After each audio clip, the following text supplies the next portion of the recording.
పలుకుతున్నంత వాయిం లేదు, లైఫ్ లేదు, లైఫ్ లేదు, లైఫ్ లేదు, లైఫ్ లేదు. జయముంది జయముంది జయముంది జయముంది జయముంది.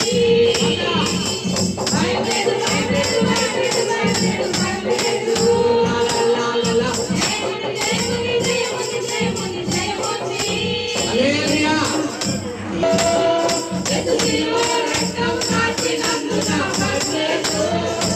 ఆయన సాతానులను కొట్టిన. చూడండి మీరు రైట్ మీరు రైట్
ఎంతమంది సంతోషం అంటే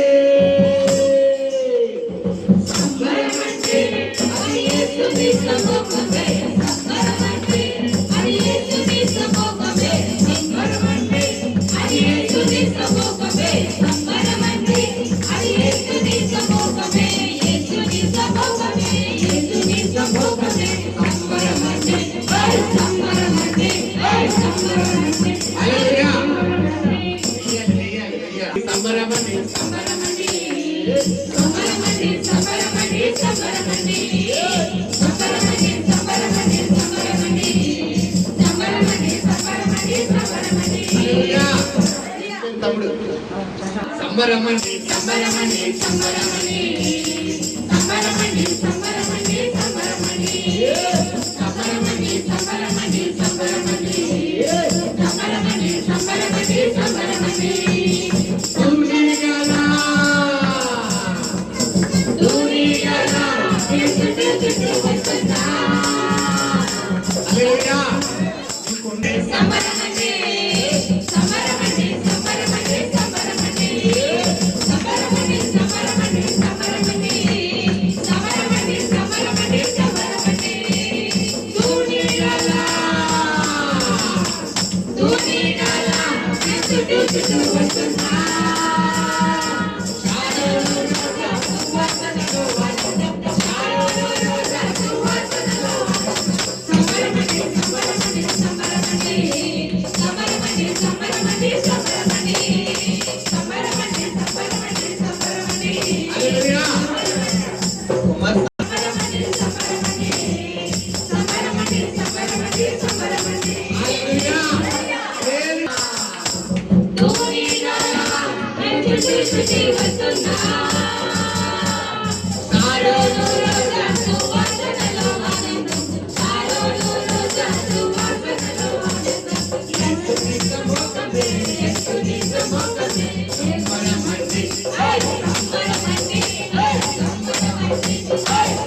చెప్తున్నాను ఆలకించు.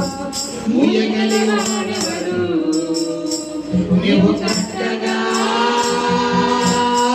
ఉంచగలిగినవాడెవడు? నీవు తెలువగా ముయ్యగలిగినవాడెవడు?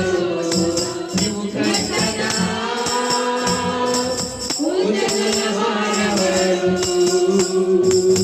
ఆరాధన చేస్తున్న చాంద్ర ప్రభు చెప్తున్నాడు, నెక్స్ట్ ఇదే టైంకి చక్కటి కుమారుడు దేవుడికి అభిషేకంతో మంచి దేవుల్లో ఎదిగే కుమారుడు, దేవుడు భయంలో ఎదిగే కుమారుడు దేవుడు నీ గర్భంలో ఉంచబోతున్నాడు. హల్లెలూయా. నెక్స్ట్ వివాహ దినోత్సవం కల్లా దేవుడు కార్యం చేయబోతున్నాడు. హల్లెలూయా. లేరు లేరు లేరు ఎవరు లేరు, లేరు లేరు లేరు ఎవరు లేరు, లేరు లేరు లేరు ఎవరు లేరు, లేరు లేరు లేరు ఎవరు లేరు. నీవు తెలువగా ముయ్యగలవాడెవడు? నీవు కట్టగా ఉంచగలవాడెవడు? నీవు తెలువగా ముయ్యగలవాడెవడు? నీవు కట్టగా ఉంచగలవాడెవడు? నీ పక్షంగా యుద్ధము చేస్తున్నాడు, నీ శత్రువులకై అన్నాడు, అన్నాడు. నీ పక్షంగా యుద్ధము చేస్తున్నాడు, నీ శత్రువులకై అన్నాడు, అన్నాడు. నీవెంత వెతికినా గాని కనబడరన్నాడు. నీవెంత వెతికినా గాని కనబడరన్నాడు. లేరు లేరు లేరు లేరు లేరు లేరు ఎవరు లేరు, లేరు లేరు లేరు ఎవరు లేరు. నీవు తెలువగా ముయ్యగలవాడెవడు? నీవు కట్టగా ఉంచగలవాడెవడు? దేవుడు 15-16 అధ్యాయంలో మనకి దావీదు పరిచయం అవుతున్నాడు. సో దావీదు స్టోరీని మనం ఒకసారి లోతుగా ధ్యానించింది ఎడల పిల్లరా, చూడండి ఎంత అద్భుతకరంగా దేవుడు అక్కడ లిఖితం చేసి ఉంచాడంటే, అన్నదమ్ములందరినీ కూడా సమయాలు అభిషేకించేసి అతని పై రూపాన్ని చూసి ఇతడేమో ఇతడేమో ఇతడేమో అని అంటున్నాడు. కానీ దేవుడు ఏమన్నాడు? నేను తృణీకరించాను, నేను పక్కకు తోసాను, ఇతను నావాడు కాదని దేవుడు చూసేస్తాడు. ఎందుకంటే దావీదు అక్కడ లేడు. సమయాలకి ఏమో డౌట్ వస్తుంది, నేను కరెక్ట్గా విన్నానా, ఏషియా అంటావా, బెత్లెహేమే అంటావా, కరెక్ట్ గానే వచ్చానా, సరైన డోర్ నెంబర్ గా వచ్చానా, సరైన అడ్రస్ గా వచ్చారని సమయాలు కన్ఫ్యూజ్ అవుతుంది. ఈ లోపల దేవుని స్వరం ఎవరు కనబడుతుంది? సమయాలకు వినపడి, అప్పుడు సమయాల్లో పరిశుద్ధాత్మ దేవుడు యెషయాను తన తండ్రితో మాట్లాడతాడు. దావీదు తండ్రి యెషయాతో మాట్లాడతాడు. ఏమనంటే, అయ్యా నీకు ఇంకా ఎవరైనా బిడ్డలు ఉన్నారా అని అడుగుతున్నాడు. ఇప్పుడు అయ్యగా నోరిప్పుతున్నారు. చూడండి, అక్కడ అడగకుండా నోరిప్పాలా లేదా? దావీదుకి ఎంతమంది కుమారులు అంటే 7 కుమారులు. 7 కుమారులు 6 రిజెక్ట్ అయినప్పుడు 7వని దింపాలా లేదా? కానీ దింపుతున్నాడు. అక్కడ ఎవరు అడిగితే దింపుతున్నాడు అంటే దీన్ని బట్టి దావీదు ఎవరు కూడా పట్టించుకోవడం లేదు. చూడండి, కొన్ని సమయాల్లో మన కన్న తండ్రి మన కన్న తల్లి వాళ్ళు వదిలేస్తారు, మన పట్ల జాగ్రత్త తీసుకోరు. ఒకవేళ అటువంటి పరిస్థితిలో కనుక ఈ స్థలానికి వస్తే దేవుని పరిశుద్ధాత్మ దేవుడు నీతో మాట్లాడుతున్నాడు. నీకు ఆయన తండ్రిగా మారబోతున్నాడు. హల్లెలూయా. నీకు ఆయన తల్లిగా మారబోతున్నాడు. హల్లెలూయా. నీ పట్ల బాధ్యత వహించబోతున్నాడు. హల్లెలూయా. ఎత్తైన స్థానంలో నిన్ను నిలబెట్టబోతున్నాడు. హల్లెలూయా.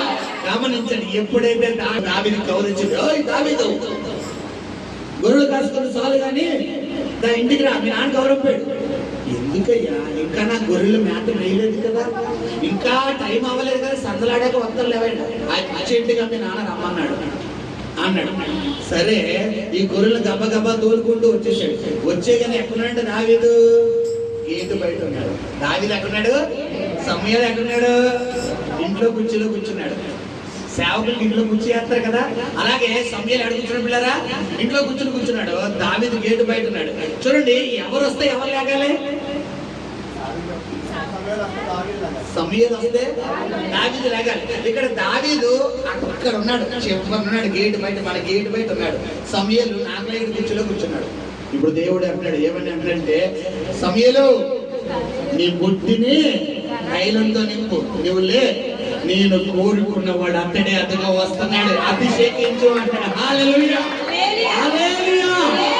దీన్ని బట్టి మనం అర్థం చేసుకోవాల్సింది ఏంటి అంటే, మనుషులు నిన్ను పక్కన పెట్టేశారు, మనుషులు నిన్ను తోసేశారు, మనుషుల ప్రేమ నీకు దూరం అయిపోయింది. అది అక్క అయినా, చెల్లైనా, అన్న అయినా, తమ్ముడైనా, పిల్లరా, బంధువులైనా, ఎవరైనా డోంట్ కేర్. ఎవరి ప్రేమ నువ్వు పట్టించుకోకు. ఎవరి ప్రేమ అయితే నీకు తక్కువైపోయిందో దానికంటే డబల్ పోషన్ ప్రేమ నీకు ఇచ్చే దేవుడు. హల్లెలూయా.